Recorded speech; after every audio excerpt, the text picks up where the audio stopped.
the first question is, what got you into this world? So I reckon I walked past like a Games Workshop store in the mid to late 90s as a teenager, and loved it and fell in love with it. Like fantasy settings. I was a huge nerd. It was already kind of cool. The music was good. Like I was like, yeah, that sounds great. And then dropped out of it for I reckon 20 years, 30 years. So for most of the 2000s, 2010s. And then a couple of years ago, just, I don't know, was starting to, I guess, be a bit more settled in life and look for a creative pursuit. And then, stuff like Henry Cavill popped up with Warhammer. And then like Warhammer's just becoming a bit more mainstream. It kind of like started itching the back of my head again. Like, oh, I used to love that. That was great. And yeah, just between that and just playing D&D, always had a connection to it. So it was just, eventually I was like, no, now's the time to pick up the brush and get back into it. I can't even blame COVID. It was a couple of years after COVID. Thank you. Yeah, well, you're such a talented painter. Like, how did you sort of keep up, or how to build those skills? Because it seems like, from what you just told me, you've been into it in such a short amount of time, but you're so skillful already. Oh, thanks, mate. Yeah, I mean, I've been painting. I don't think I painted a single miniature when I was a kid. So I've been painting for about 3 years now. And a lot of it has just been YouTube. YouTube's an incredible resource these days. There are so many talented painters out there who are willing to spend their time and effort explaining what they do and their thought process and techniques and all that sort of stuff. A lot of it for free. I've been fortunate that I found a couple of really good communities as well, both here in Australia and sort of internationally. And it's just been really like a lot of practice. It's one of those things where it's easy to say, but it's just a lot of focused practice and dedicating it to myself and going, this is what I really want to do. It's not just throwing paint on a mini to get it done and move on to the table and do that sort of stuff. It's what I'm passionate about, what I'm dedicated to. So yeah, just a lot of focused practice, a lot of fantastic advice, and yeah, the community's been wonderful. And it's what prompted me, amongst others, to try and start the Adelaide Guild, is to get that community and get that vibe and get that body of knowledge and that help here in Adelaide. Yeah, I definitely want to ask some questions specific to the Adelaide Guild. But first, like, what is it about you that that drives you to that perfection? Because I really feel like there is something within you that has gotten you there. Yeah. I mean, I think, if I'm being honest with myself, it's I'm insanely competitive. And so spite is a lot of what drives me. I see someone do something really good and I'm like, oh, hey, stop that. I could do that. I could do this. That's great. No, I mean, all jokes aside, like I played a lot of high level sport up until about 5 or 6 years ago. And like the community aspect of that was huge, but also just that competitive pursuit, being able to go out and throw my all into everything and just hyper fixate on it and love it. And then as I got older, it became harder and harder to do. And so eventually I made the decision to give it up before I got embarrassed. And so then I was just kind of like, I think, looking around for something that was competitive. And painting it's not competitive. It shouldn't be competitive, but I see something good and I want to be able to do that. I'm not necessarily intimidated by someone being brilliant. I'm more like, I could do that. I can give that a shot, which is probably pretty arrogant of me. But yeah, it's what drives me. It's that competitive streak of continuing trying to push myself and be better. Yeah, okay. And what sports did you play? I was hoping you wouldn't ask that question. I played ultimate frisbee for a long time, which usually leads into the what is that? Do you play it with your dog? All that sort of stuff. But yeah, no, I played ultimate frisbee for the SA team and a few club teams that went overseas, and yeah, it was a blast. I know what ultimate frisbee is. Hey. Yep. That is very, very cool. I've never played it myself, but yeah, I can see where you'd get really competitive with ultimate frisbee. I think, though, it's also that, for me, community is such a huge thing. And the ultimate community in Adelaide, at least when I was still playing, was really tight-knit. Everyone kind of knew everyone. It was, as much as it was competitive, it was also really friendly. And even broadly across Australia, it was this there was a level of friendliness. Like I had friends from other teams and interstate and all that sort of thing. So I think that's translated wholesale to painting as well, where it's focused around, getting together, and it's a bunch of nerds talking about painting and having a good time. And yeah, there's a competition that's happening, but the main thing is getting to hang out and talk crap about painting. It's fantastic. Yeah, cool. Well, that segues very well into, tell me about the guild. Yeah, it came out of a couple of conversations I had with some of the guys interstate. Dave Colwell, Andy Bucks, some of the guys running the other guilds interstate, and talking about how they wanted to grow the Australian scene. There are some brilliant painters across Australia, but up until recently, a lot of them didn't really know each other. A few of the top tier ones did, but a lot of the others didn't. And just discussions about how we could put something together to get some of that discussion happening. And I bumped into a couple of guys online, Brad and Shane, who both start Hunter Film, Kang, or Peeper Glazers as he goes under, who's an incredibly talented painter, and we're also having that same conversation with some of the guys in the state. It was just kind of like a natural coalescence. We got together and we started talking about it, and there were more people involved than we thought, and it gradually grew. And I think our last meetup, we had 30 something people there, which was awesome. We get to meet up once a month and talk about painting and paint and hang out and explain ideas and show off models and get feedback. And yeah, it was just that whole idea of just being able to have a community do that in person, because it's so much different to doing it online. You see a photo of a mini, and the photo side of things takes so much craft and art and skill to do, let alone the painting side. It's just, there's something different about seeing it in the hand. Yeah. One of the things that Victoria mentioned in the interview I did with her was that prior to, over a while ago, painting was the sort of thing you kind of did by yourself in your room, and you didn't really have that engagement with other people. She did mention that sort of evolved over time. Have you where is it now, and how did it get to this space? Oh, I don't know if I can really comment. I mean, having only been in it for a few years, like I'm aware of some of the history, but unlike Victoria, I haven't been involved with the old Golden Demon competitions, all that sort of stuff. So I've really come into it where it's been this much more connected, community-driven kind of thing. I guess where it's at these stage is Australia is fantastic at building this community. Some of the discussions I had with some of the guys from the UK and from Europe and the US, they say things like, "Oh, I wish I had the guild. I wish I had people I could just nerd out with and talk to in person, and catch up with and have a beer and paint and all that sort of stuff." So I think Australia's doing a really big push on that that guild scene and that community. And where it's at is, there's 3 or 4 significant sized competitions around Australia. Hopefully Mini Masters gets added to that list of significant sizes down the line. That people go along to, and they run classes and they have painting hangouts, and it's just a bunch of people who are excited to paint. And it's that shared joy and shared understanding and shared love of something that I think as the nerdy becomes, I don't want to say cool, but at least cooler, or at least more in the mainstream, it becomes more acceptable to just hang out and talk about that stuff. Whereas, I think late 90s, it was, what you did in your basement and didn't talk to anyone, and you kept, it was shameful and you didn't talk. Whereas now it's much more like, hey, that's cool. That's cool that you do that. And yeah, there's a lot more pride in it, I think, which helps. Yeah. I don't know if I answered your question or not there, but yes. And to be honest, seeing the painting community grow in our stores has been fantastic. We have there's several nights of the week where people will come in and just hang out with people and paint and just have a great time. And it's really pleasing to see that evolve as well, because it starts off with maybe 2 people just hanging out at a table painting, and then all of a sudden you've got 6, and then it grows from there. It's been great, and it sounds like the guild is just another evolution on that as well, in that you're getting 30 people all in one room painting. So that's really pleasing.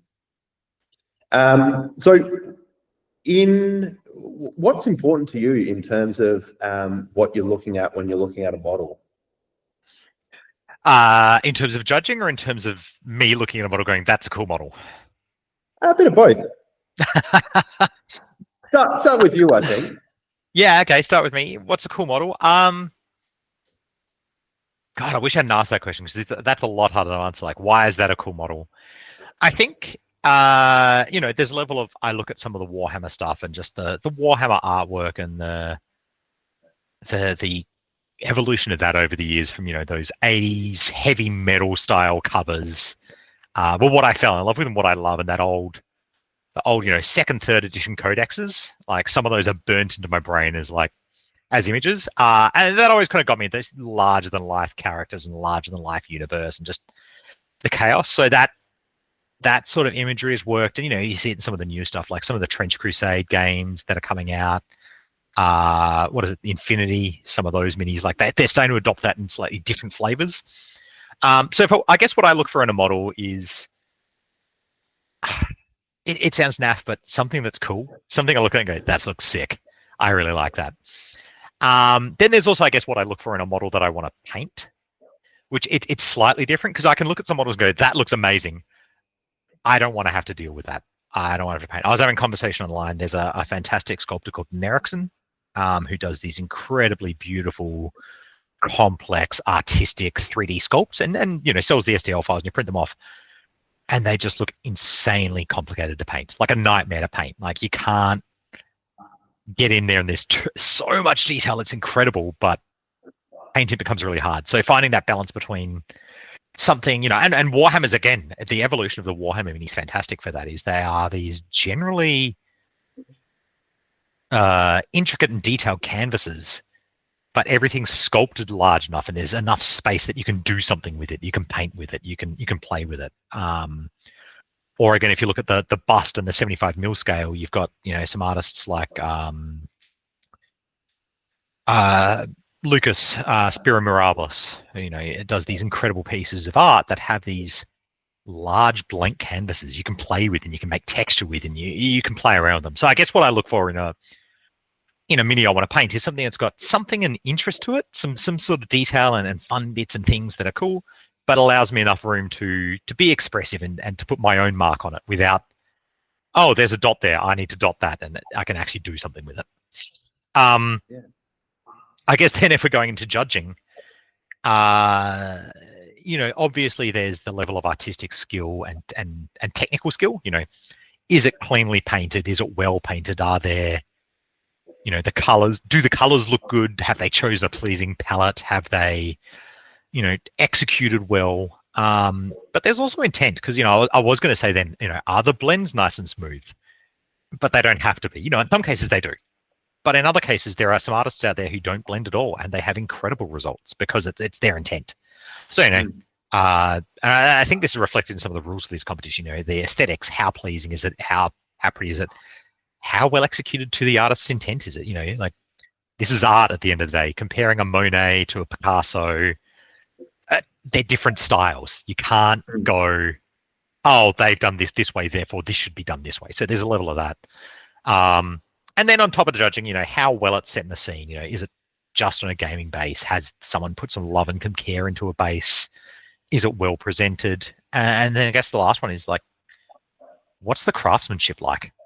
To use the Warhammer as example, because it's one everyone knows. Have people remove mold lines? How clean is it? Have they cleaned it up? Is it looking neat and tidy? And a lot of it comes back to that intent, that everything looks the way that you think the artist wants it to look.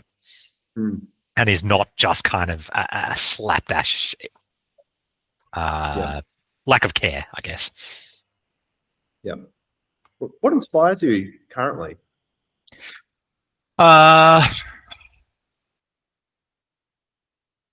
Yeah, that's a great question. No, I think what's inspiring me at the moment is there's a lot of, I keep a list of, and I'm going to forget most of them now if I rattle them off, but, artists that I see their artwork and I go, that's incredible. That's how I want to paint. That's what I want to do. I love their use of color. I love their use of brushwork, or how smooth it is, the artistry. And, there are some mini painting ones, your Arnos, your Eric Swinsons, your Kirils, who are just when you talk to people about who your favorite artists, they almost always come up, and those are super inspiring. But more and more, I've also been starting to move into looking at. I was fortunate enough to be in Europe last year in Paris and went to Musée d'Orsay. Got to see some of the impressionists, the Monets, the Monets, that Oh wow, that sort of style, and that the use of color and understanding. I'm still relatively early in my space of understanding color and how color is used, and seeing how they use it. Why are they using a gray there or a pink here or a blue here? That's really inspiring to me at the moment. But yeah, there are just so many talented artists, and I'm fortunate enough to be a part of a community based around a couple of artists, which I'll give a quick plug to. Get Good Painting, amazing guys. But the community itself is incredible. There's, some of the top artists in the world jump in, and there's always someone there bringing up something interesting or giving an info dump, or, I'll wake up in the morning and someone's gone on a long rant about subsurface scattering and what that is and why we achieve it in painting and what that means for painting. And here are some examples of it. I waste, and I hope my boss doesn't see this, but I waste the first hour of my day at work kind of scrolling through going, what did I miss? What did I miss? And looking at that. There's also a couple of guys who are like professional oil artists, and that's their day job, or professional canvas artists, and they go, hey, here's a bunch of fun art, here's some dump, and just looking around. I guess close to home to the Warhammer scene, Magic the Gathering. The artwork on the Magic the Gathering cards, or the artwork that they use across there is incredible. And there's so many talented artists there. So yeah, anything and everything that inspires me. Yeah, wow. So it really seems like you sort of you've got your 3D art that you're super passionate about, but I'm starting to think that maybe art on the wall is also something you know a fair bit about and have a bit of experience in. I think I'm just faking it till I make it. Like, yeah. I come from a STEM background. I'm a math science nerd by trade. I have no arty. Up until recently, I wouldn't have said I have any artsy bone in my body. Which I think I would say to anyone listening to this as a one takeaway is this is a learned skill. And if you put enough time and energy into it, you will get good. You don't have to be this mythically talented person. Sure, there is probably a limit you can hit, but yeah, I've just hyper fixated on this and froth hard, and yeah, it's getting really exciting being able to talk about art a bit more. Where do you see the future of this hobby going? Even the immediate future, but the future in 5 years, 10 years? Yeah, for sure. I think we're seeing, I guess to touch on what you said before about that art excitement, is we're seeing it start to, and I say start to, the last decade or so, start to blend into, it's finding that middle ground between sculpture and 2D artistry and wargaming.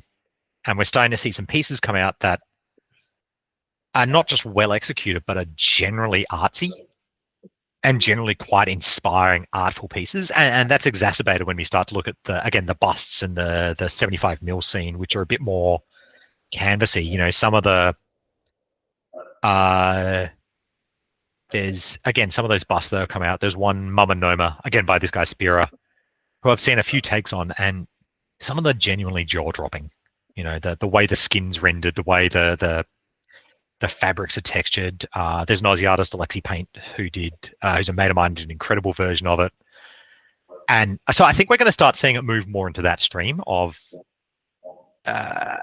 see some genuinely really inspiring artwork. And, you've got guys like Roman Lapat, who's already starting to do that, do some really, maybe it wouldn't have been previously called technically as well polished or executed as some of that stuff, but it's incredibly artful, and the composition and the direction it goes is fantastic. And we're seeing that more and more overseas. So I think that's kind of where it's heading. Because it'll always have a place on the tabletop. There'll always be tabletop gaming, and there'll always be a level of, I just want to get painting these minis so my army looks cool. I don't need it to be award-winning. I don't need to be great, but I just want my army to look cool. But I think as we see the rise of more and more, your Infinities, your War Crows, your Marvel Crisis, your Kill Team, Necromunda, those small squad games, it's starting to blend into each other a little more, because you can have people, I painted these 10 models. It took me 200 hours to do these. No shade on anyone. That is how my Kill Team is going. I have painted 2 models. It's taken 40-something hours. One of these days I'll have a Kill Team. So I think we're going to start to see that blend of it coming more into the tabletop or the artsy side, because as we play more smaller games, but also growing the art scene. And I think, to talk a little less academically about it, we've had competitions are springing up around Australia. There's, I think, every state and Canberra now has, maybe not Tasmania, I'm not sure, but now has a display painting competition. Somewhere, I think the largest one has 100 and something entrants. So and that's going up every year. So I think it's gradually growing. There's more interest, there's more demand for it, and there's more appeal. So I think it'll keep growing. We'll see more of this sort of stuff. Hopefully the guild will grow. Hopefully we'll get more competitions. I think the future is bright for it. You've mentioned a few times about specific artists and specific styles that they bring to the hobby. How important is it for the painter to put their own individual spin on the model that they're painting? And is that something that's becoming more important? Yeah, I think it's a hard one, because I think it depends on what you're painting for. So you look at something like the Warhammer heavy metal team, where they are deliberately going for something that makes the model look good on the box art.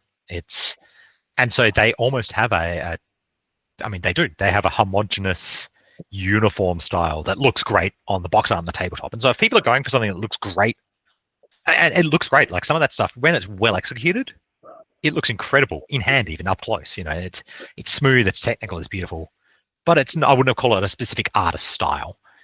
At the other end, there are people who are generally doing this as an artistic expression. And I think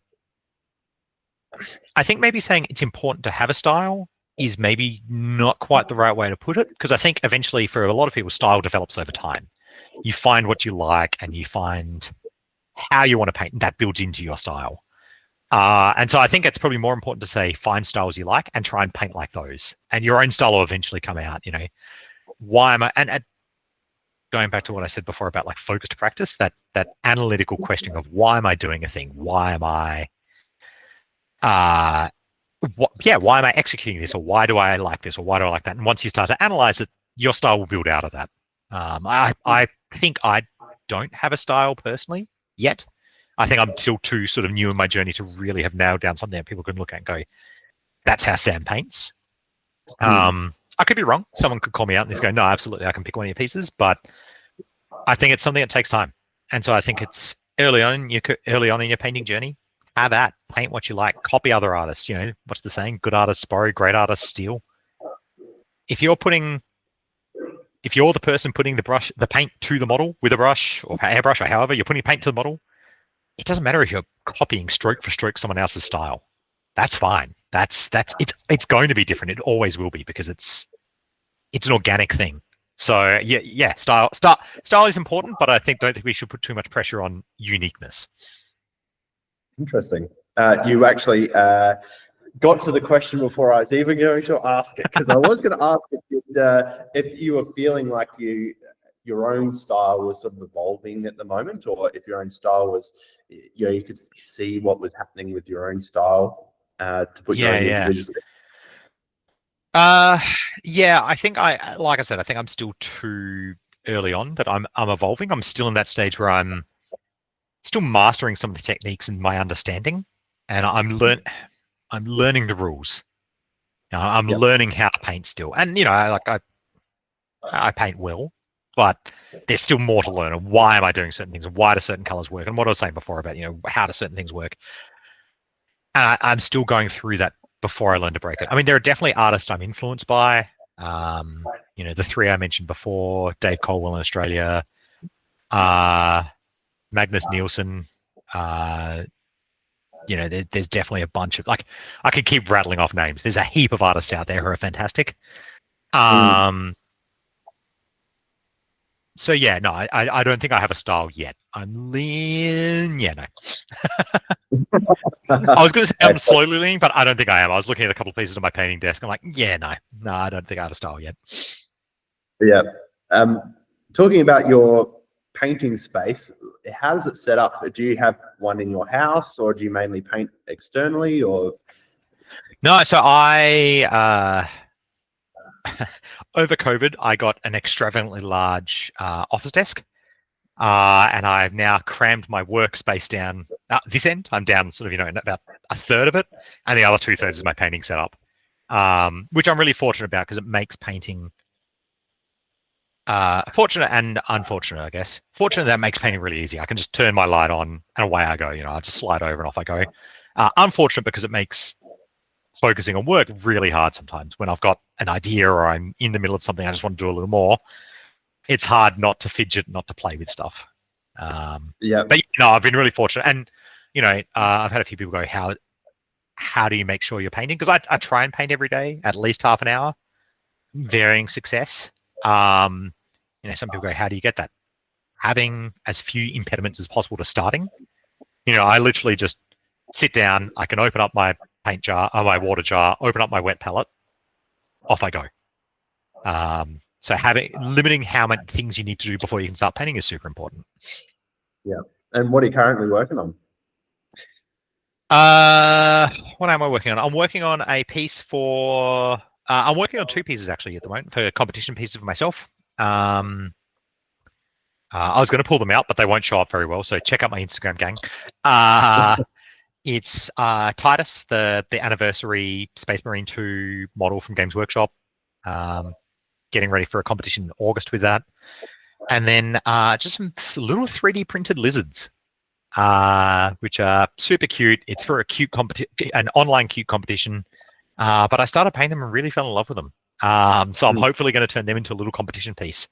And depending on how I'm going with these 2, I might try and bring them out to Mini Masters just for the part of the display area to hang out. But yeah, those 2. I was working on some other stuff, but I've had to cut away projects. My biggest flaw is I see something shiny and I want to do it. And then, 3 months down the line, I'm like, why are none of my competition pieces done yet? Oh, right. Yeah. Need to stop doing other stuff. Oh, no. Is there something shiny you've got your eye on right now? No, I've just finished Kill Team, but I really need to work on Titus and these kobolds because I can have some competition pieces. Focus on those. yeah. At the moment, I've got enough. There are so many. I got a new bust rock up. I've got another one coming, and I need to just not look at them, put them in the cupboard, leave them alone for a bit, and focus on finishing something. Yeah. Well, last question, mate, is how do you look at your craft differently to other people? Oh, I don't.